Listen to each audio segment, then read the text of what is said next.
The terminal was loud with the usual rhythm of wheels on tile and voices over loudspeakers, but amid the noise, one sharp bark cut through like a blade. The K9, named Ranger, had frozen near the security lane. His ears were rigid, nose twitching, body tense. Officers nearby paused, unsure what had triggered him. Then Ranger lunged forward toward a passing baby stroller. The young mother pushing it gasped, pulling back instinctively, but the dog did not stop. His handler, Officer Hale, tightened the leash, confusion flashing in his eyes. Ranger had never acted without command before. The stroller looked ordinary, a folded blanket, a soft toy, the faint scent of powder. But the dog's body told a different story. His chest heaved, nostrils flaring as if something beneath that blanket disturbed him to his core. What could he possibly sense that no one else could see? Here is the full story. But before we jump in, one click can change everything for you here. Hit like, subscribe, and let us see how deep this story really goes. People began to gather, phones raised, security officers approaching. Hale knelt beside his partner, trying to calm him, but the dog would not back down. He circled the stroller twice, nose pressed low, tail stiff. The air felt thick with unease. Even the chatter in the terminal softened into uneasy whispers. Ranger gave another sharp bark, then sat down, still staring at the stroller's lower frame.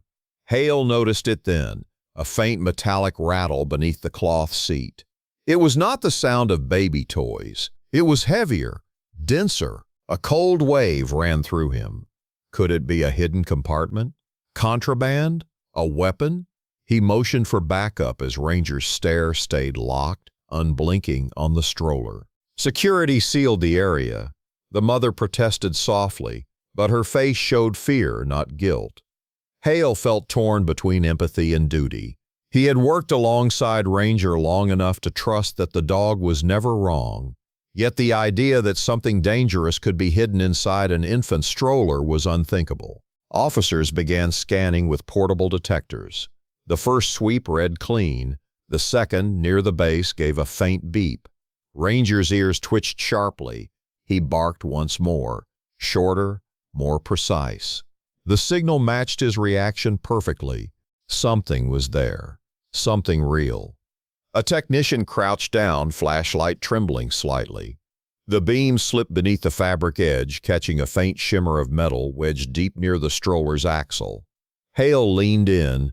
It looked like a sealed capsule, no larger than a pin.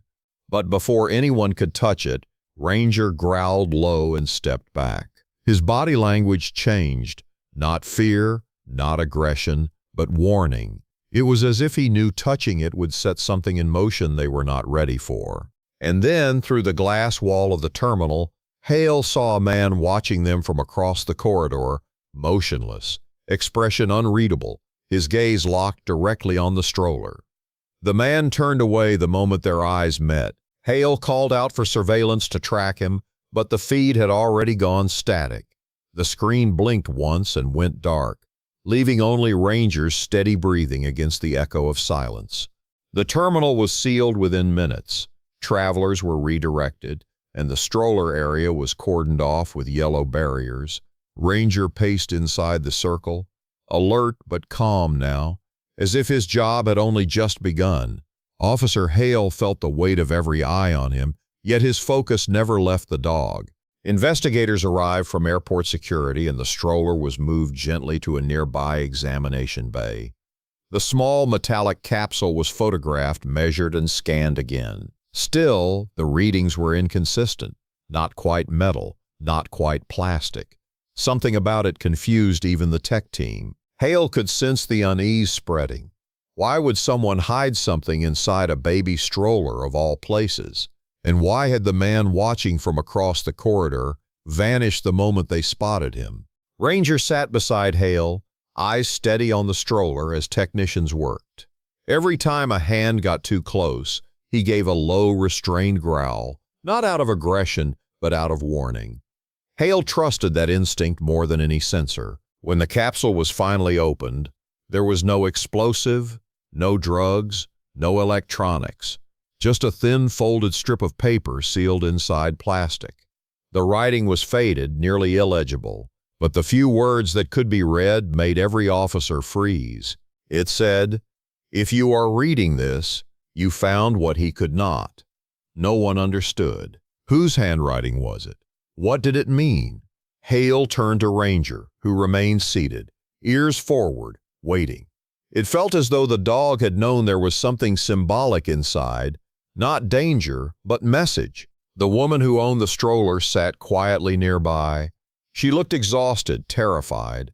When asked about the note, she said she had purchased the stroller secondhand from a donation drive the previous week. Nothing about this seemed planned, yet her expression carried something deeper. Guilt mixed with confusion, as if the entire situation stirred a memory she had tried to forget. Outside the bay, security footage began rolling. The man who had been watching earlier had entered the airport hours before the incident, walking with a limp, carrying no visible luggage.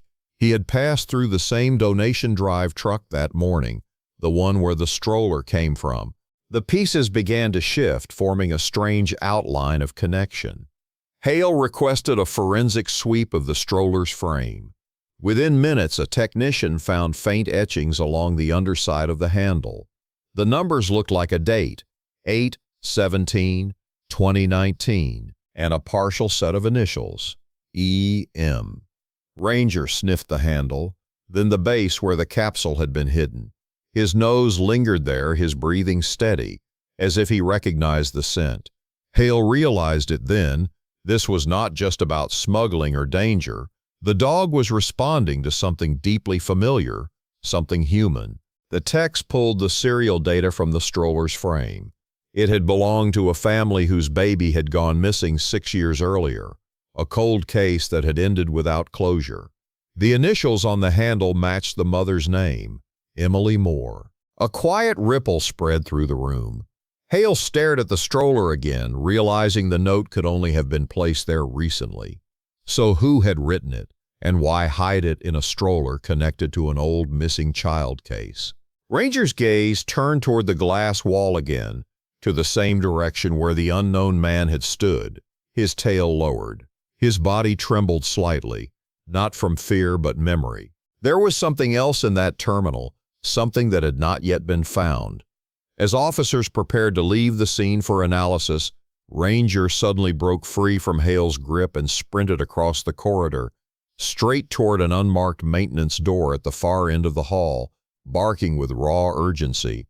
Ranger's bark echoed through the terminal as he reached the maintenance door. The metallic clang of his claws against the tiles turned every head.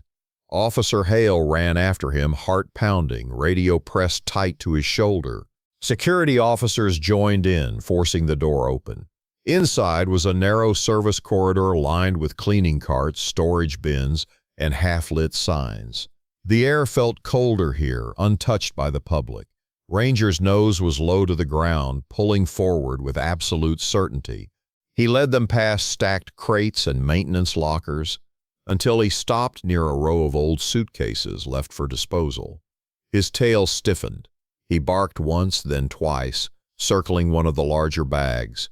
The smell here was different, stale, chemical, mixed with something faintly metallic. Hale knelt, hand trembling slightly as he unzipped the bag. Inside were scattered baby items, worn booties, a bottle, a blanket embroidered with the name E.M. The initials matched the stroller handle perfectly. The officers exchanged looks. This was no coincidence. Whoever had placed that note inside the stroller had used these old airport storage rooms as a hiding place. But why leave clues instead of evidence? And how had Ranger, who had never worked on that old case, known where to go? One of the technicians from the earlier sweep arrived, holding a digital copy of the missing persons file. 6 years ago, a woman named Emily Moore had vanished from the same airport after reporting that her infant daughter had been taken during boarding. No body, no suspect, no closure. Hale's chest tightened. That date, August 17th, had been the day of the disappearance. The stroller, the note, the items, they were all connected to that same moment frozen in time. Ranger moved again, sniffing along the edge of the corridor. He stopped at a vent shaft near the corner. He began pawing at the metal grate. Hal bent closer and noticed small pieces of paper stuck between the frame. They were fragments of torn photographs. When assembled on the floor, the image came into focus, a family portrait. The missing woman, a man beside her, and a baby in her arms. The man's face was unmistakable. He was the same man who had been watching through the glass wall earlier that day. The realization hit everyone at once.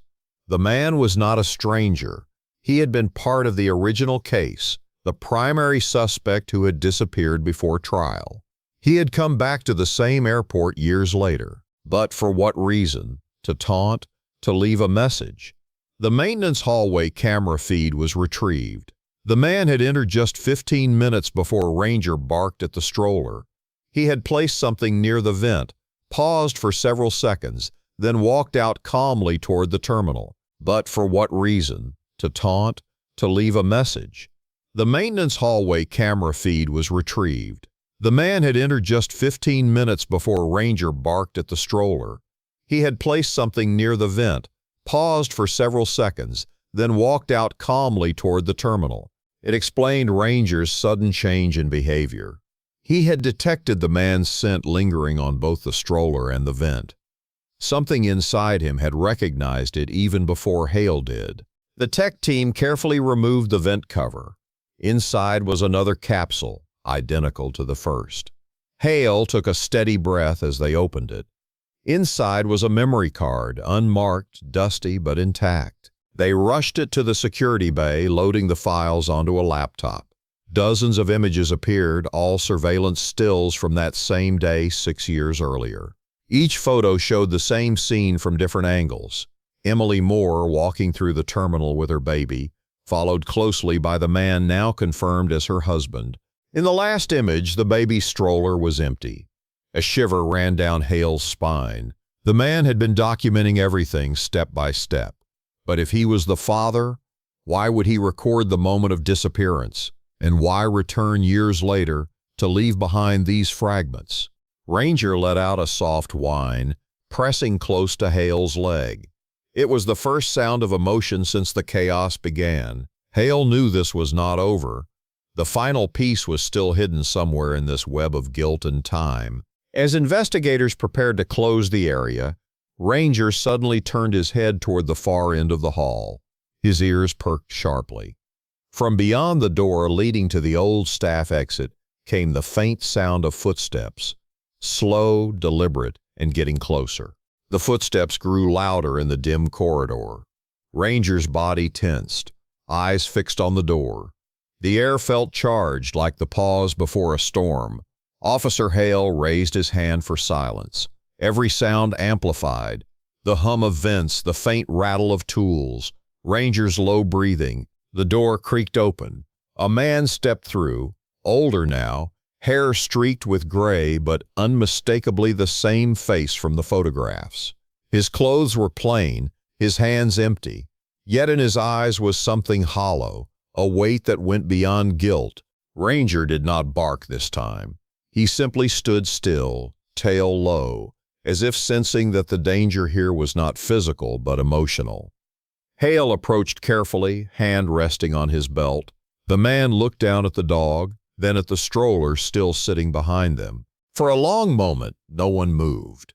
Then Hale noticed the smallest detail, a band around the man's wrist, worn and frayed. It had the same embroidered initials as the baby blanket found earlier, EM. When he was taken into custody, the man said nothing. His silence filled the space heavier than words. Investigators searched his belongings and found one final object, a folded piece of paper tucked inside his jacket. It was another note written in the same faded handwriting as before. It read, "She deserved to be found."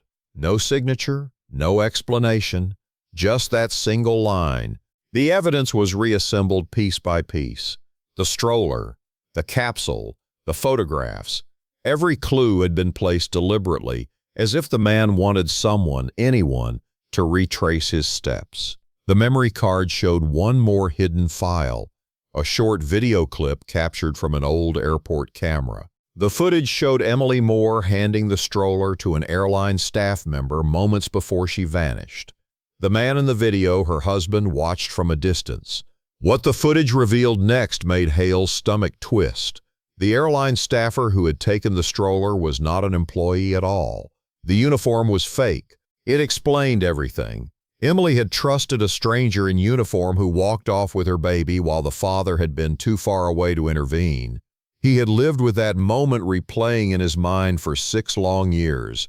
Every attempt to prove what had happened failed, so he returned to the same airport, leaving behind the stroller and clues to force investigators to reopen the case. Ranger had sensed the man's scent on every piece of it. Grief, guilt, and memory woven together. What had seemed like aggression at first was the dog's instinct to connect what humans had overlooked. Days later, the full case reopened. New analysis of passenger data identified the imposter employee who had taken the stroller. She had since changed her identity and moved out of state. Warrants followed within hours. The case that had gone cold for 6 years finally broke open, all because Ranger refused to ignore a single scent.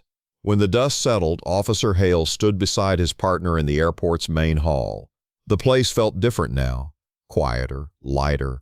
Reporters called Ranger the dog who reopened a forgotten case, but Hale knew it was more than that. The dog had not just found evidence. He had given a family a second chance at truth. At a small ceremony weeks later, Ranger stood on a stage beside his handler. Officers lined up in silence, hats lowered. Hale clipped a new medal to Ranger's harness, not for bravery in combat, but for persistence in compassion. The medal caught the afternoon light, reflecting across the rows of faces that had once doubted him. Ranger stood still, gaze steady, tail barely moving. He did not need applause. He had already done what no one else could. As the crowd began to fade, Hale looked toward the far window, where the man who had left the clues was now awaiting trial. For the first time, the man lifted his eyes and nodded once toward Ranger, a silent gesture of thanks. Ranger did not respond, but his ears turned briefly in acknowledgement. Then he looked back toward the terminal, watching travelers move through the same space where it had all begun. Some mysteries never fade entirely, Hale thought. They simply wait for someone or some dog to follow the scent long enough to see where truth was buried. And for Ranger, that scent had led all the way to justice. The medal on his chest gleamed beneath the lights, a quiet reminder that sometimes the smallest bark can echo far beyond a single moment. Some stories end with justice, others with understanding. Ranger's instinct did both, proving that truth can hide in plain sight until the right soul uncovers it. If you felt that moment too, stay close. The next case runs even deeper, and you will want to be here when it breaks.